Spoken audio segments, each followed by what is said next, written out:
Ayan, magandang araw po sa ating lahat, mga kaibigan, lalo na sa mga ka-DepEd, mga kabaro natin, mga kaguro po natin ng DepEd SDO Cagayan.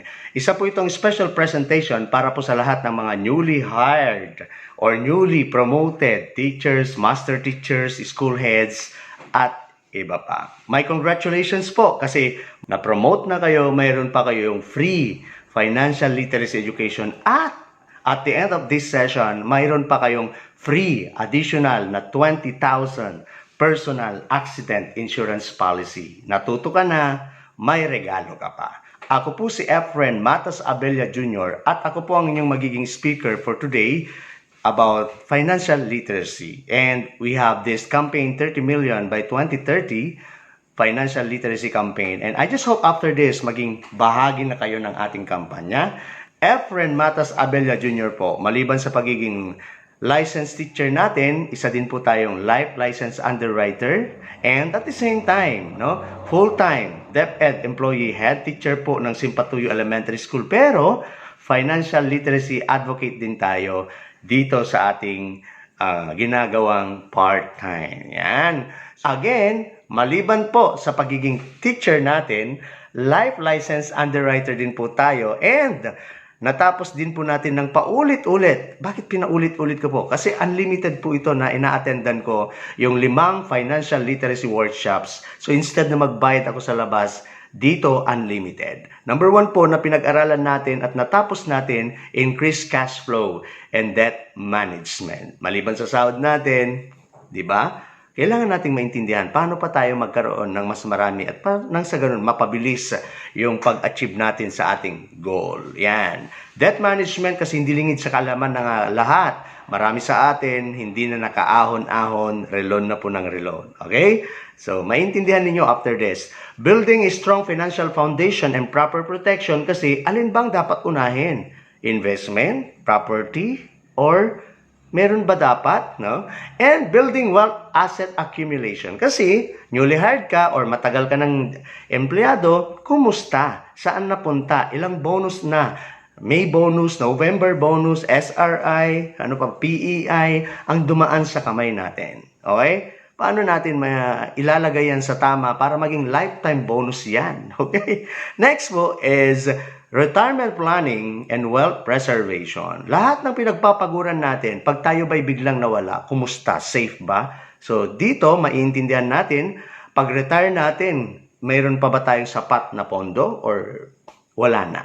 Kasi marami sa atin nagre-retire, wala pang 5 years, hindi pa nahintay yung pension. Wala na. And of course, building a business in the financial industry, maliban sa trabaho natin, 8 hours sa pagtulog, 8 hours sa trabaho, and then 8 hours pa para sa family, maglaan tayo kahit isang oras man lang sa isang araw, within that 24 hours, makapaglaan tayo ng isang session na matututo ka na. Okay? Hindi puro gastos. Okay? So, yan. Ayan, so bakit natin ginagawa ang financial literacy education? Ito po, sa DepEd may mga basehan tayo. Number 1 po, Republic Act din po ito. Diba? So kung gaano natin isineselebrate, binibigyan importansya ang iba't ibang batas.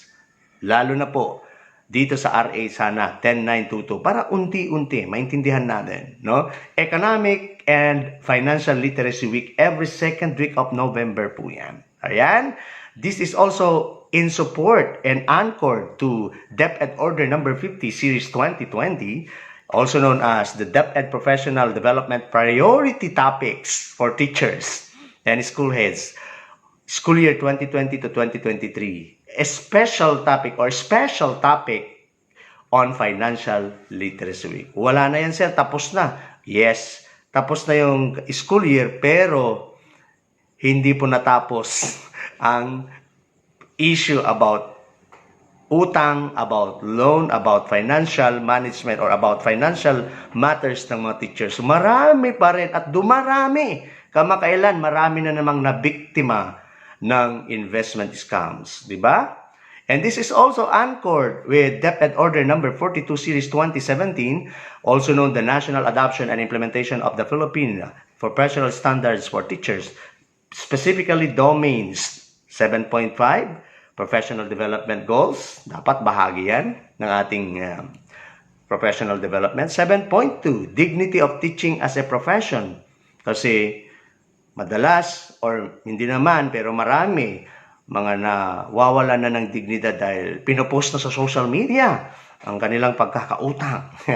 7.3, professional links with colleagues. Of course, i-share natin ito in a professional way as part of our growth and development. This is also anchored with DepEd Order number 24 Series 2020, the national adoption din po ito and implementation of the Philippine Professional Standards for School Heads, particularly Domains 2.2, bago natin i-master kung paano i-manage ang kaperahan ng school, simulan natin sa ating sarili dahil domino effect, pag na-manage natin ang ating personal finance, sigurado po ako, domino effect, pati school implementation or financial management ng school, effective din po yan. 4.2, personal and professional growth or personal and professional development. Part yan ng ating domain. And i-consider natin kung isa kang school head or supervisor or higher pa, professional development of school personnel. Kaya hindi po ito nilagay lang dahil gusto lang. Okay? So our mission is to make a difference in the lives of many by creating wealth and families, so there will be no family left behind. And we strongly believe that many people today are financially struggling due to lack of financial information. Sino yung mga paulit-ulit na biktima ng scam? Sila po kasi ayaw makinig sa financial literacy free pa na binibigay ni IMD. Kaya paulit-ulit na lang na nai-scam. In reality naman talaga sa buhay, when it comes to securing and saving our future, no? Many good people fail. Hindi porket mabait ako, no? Hindi po. Kahit mabait ka. Many hardworking people fail. Yan. Or many smart people fail. Many young people fail. Many old people fail. Nag-retire na may position pero hindi na-enjoy ang retirement. Hindi naman lahat again, hindi lahat. And many teachers fail, many engineers, doctors, and idagdag mo na dyan ang seaman, OFW fail. After trabaho sa abroad, wala na. And many end up retiring without enough savings. I said enough savings. Okay? These people don't set out to fail. Wala namang may gusto ko mag-retire. Ako wala akong fund, wala akong retirement. Di ba?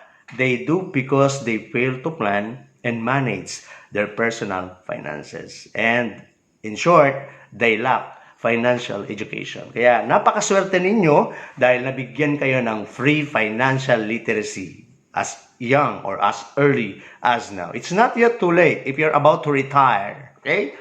So one concept na tinuturo natin sa financial literacy is the X-curve concept. Hindi lahat ng X, okay?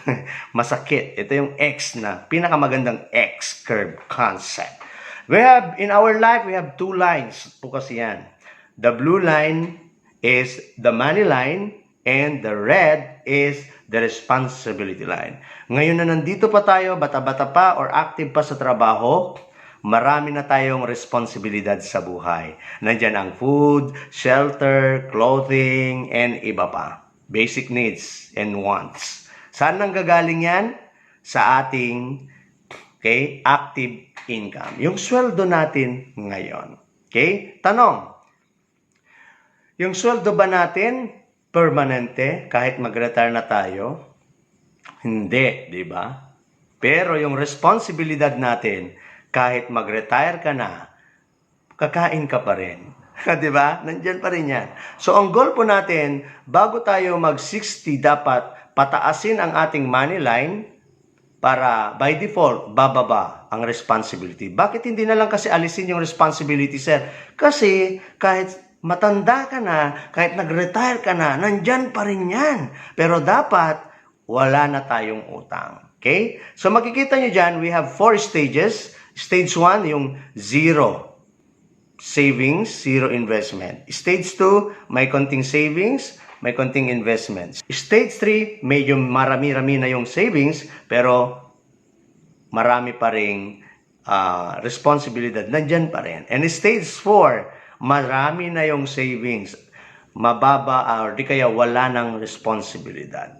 Hindi po pwedeng sabihin wala, meron pa rin, pero at least, no? So imagine kung ang goal natin is kailangan natin magkaroon ng magandang retirement plan. Ito po ang suggestion natin dyan. Para magkaroon kayo ng retirement plan, annual income natin times 20. Ha? Yes. Kaya kung ang annual income mo is nasa 500 to 1 million, i-times 20 mo yan. Yan ang kailangan mong retirement plan para by that age, okay? Imagine mo kapag nasa compounding interest and 12% pa yan, di ba? So, hindi ka problema talaga. Okay? So, dito sa stage 1, makikita nyo, every penny counts. So, kung ang goal mo is 6 million, kung naglagay ka ngayon ng 1 peso, ibig sabihin, nabawasan na yung 6 million mo. Di ba? So, ganun lang. So, kailangan, lakihan, bilisan natin. Pero kung makadepende lang tayo sa ating income, marami po kasing hindrances. Maraming challenges. Kasi habang ina-achieve natin yung 6 million na yan, example lang po yan ha, for illustration, nandyan ang 3 ifs sa buhay. What if? Bigla kang kinuha ni Lord. We don't know. Baka bukas, hindi ka na nagising. Diba? So, paano na yung pangarap mo na 6 million? Paano yung naiwan mo? Diba? So, kailangan nating life insurance. Magkano? Dito sa amin, itinuturo namin, monthly times 12 times 10. Kung yung basic ng teacher 1 is 32 times 12 times 10, more or less, hindi yan bababa. Dapat ang life insurance mo, 3 million. Ang laki naman, sir. Yes! Kasi pag namatay ka, kinuha ka ni Lord ng biglaan, yung 3 million, hindi ka na mabubuhay. Pero yung mga batang maiiwan mo, pamilya mo, mabubuhay pa yan at makakamit pa nilang pangarap. Kung mayroon kang 3 million na maiiwan. Ngayon, dito, saan ba ako bibili ng insurance na mura? Pinag-aaralan, huwag kayong bili ng bili sa labas. Alright? Baka hindi nyo rin makaya, mag-lapse. Next po na if sa buhay is, habang ina-achieve natin yung 6 million, you get sick. Walang pinipili ang sakit, anytime. Mas lalo na pagdating ng time. Pag senior citizen ka na, lumalabas na dyan ang maraming sakit. Okay? So, ayan. If you get sick, dapat meron tayong health care. Okay? So, may PhilHealth pero hindi sapat. Nagkakaproblema pa. Diba? So, kailangan dagdagan natin yan. And the next if, the last if is, if you live too long. Pag nabuhay ka ng another 20, 30 years after retirement, na kung saan ang aasahan mo na lang ay yung pension mo, sapat kaya yan? Enough ba yan?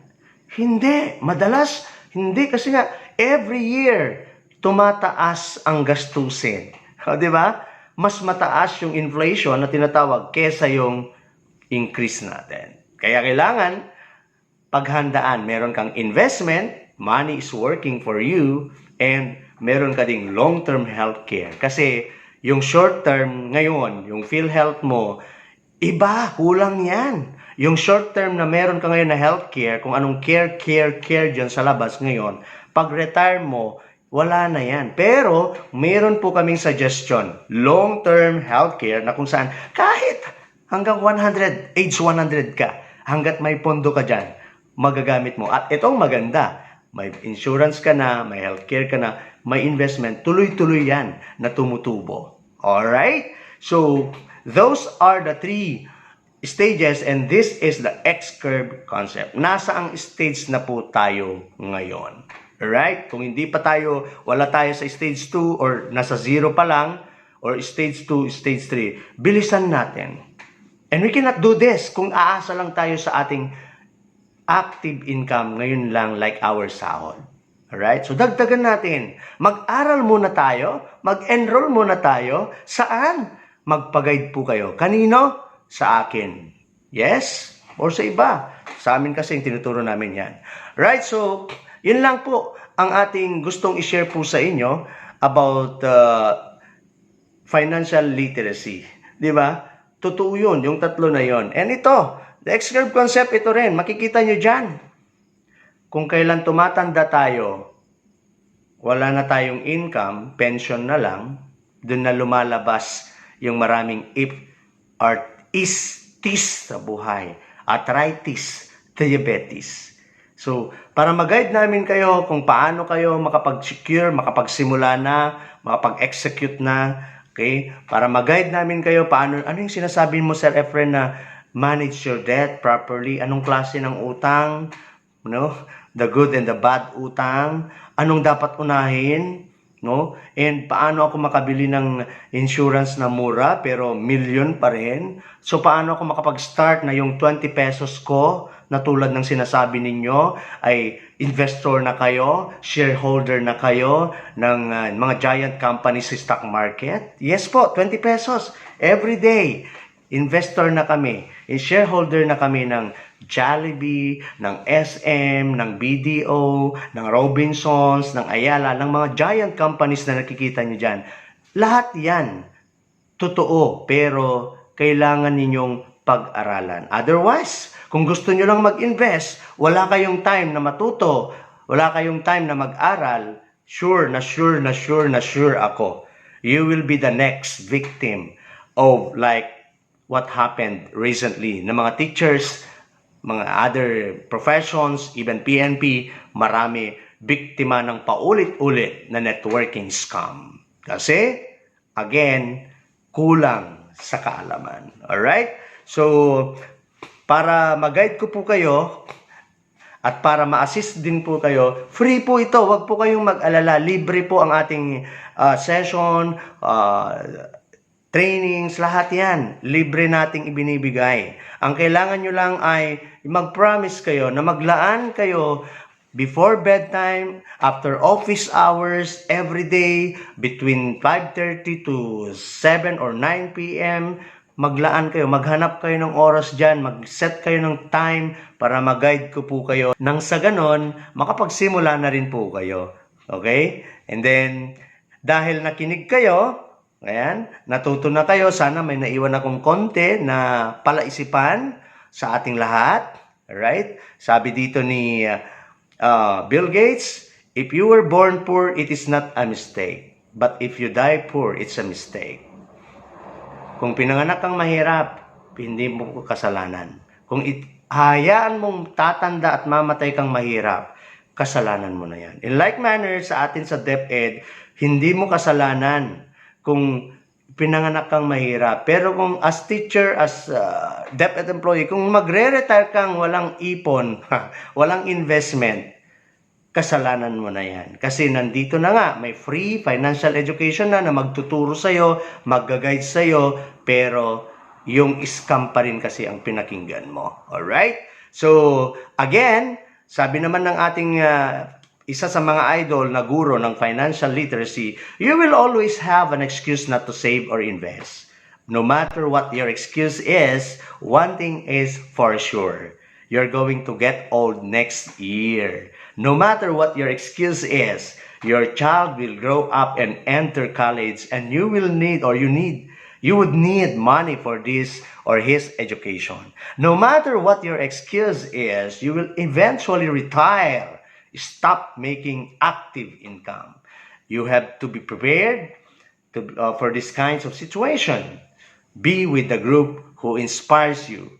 When the members of your group save, they will also inspire you to save. Kaya, kung ang kaibigan mo, grupo ngayon ay yung naghahanap lang ng mga lending companies,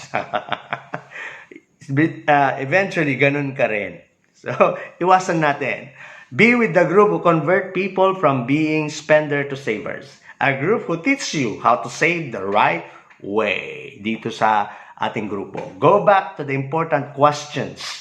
2 questions po yun. If you die too soon, who will take care of your family? If you will live too long, okay, who will take care of you? Diba? So, dahil natuto kayo, ito na po ang regalo ko po sa inyong lahat. Just scan the QR code or you go to the link dyan sa taas. Bibigyan ko po kayo right away. Pag in-scan nyo yan or pumunta kayo sa link na yan, sundin nyo lang po yung instruction. Kailangan nyo lang pong i-follow yan, email address, pangalan nyo, and then magbigay din po kayo. Sino pa ba, no? Yung 5 tao na gusto rin ninyong turuan natin ng katulad ng itinuro ko po sa inyo. And then, right after filling out the data, you will get a soft copy of your certificate of confirmation or coverage, yung free 20,000 personal accident insurance policy. Okay? Totoo po yan. Just follow the steps. And you may also screenshot or picture, take photo to this slide na lang. So, together with the next slide, yung tatlo na QR code na yan, pwede po kayong magtanong pa more about yung tinuro ko about free financial literacy, about financial management, about investment, proper investment, about protection, about and so on, about financial personal finances para sa ganun mag-guide namin kayo. Okay? So, huwag kayong matakot na baka dinala ko kayo sa pag-scan nyo sa QR code, dadalhin ko kayo sa website ko, matatakot na kayong mag-fill up, baka mamaya kukunin ni Sir Efren yung personal data ko. Hindi po. Ayan. Mas matakot po kayo yung bigla kang kinuha ni Lord na wala kang maiiwan sa family mo. Mas matakot ka po na darating ang panahon, titigil ka sa trabaho mo, pero pension mo lang ang aasahan mo. Hindi po sapat yan. Alright? So with that, maraming salamat. Ako po muli si Efren Matas Abella Jr. Isa po akong full-time DepEd employee pero part-time financial literacy advocate. Ito po yung ginagawa ko po. Hindi rin po ako natatakot, dagdag ko lang, at nahihiya na magbahagi dahil alam ko po, kahit dalhin nyo ako, kahit tignan ninyo sa SEC, sa Insurance Commission, sa higher authorities, investigating authorities natin, what we are doing, what I am doing as a part-time, sharing free financial literacy is a real, legit, totoo ito. Okay? So, yun lang. Maraming salamat. Screenshot. Or you can also call me or di kaya message me through my messenger account or through email. And again, happy learning. Maraming salamat po sa inyong pakikinig.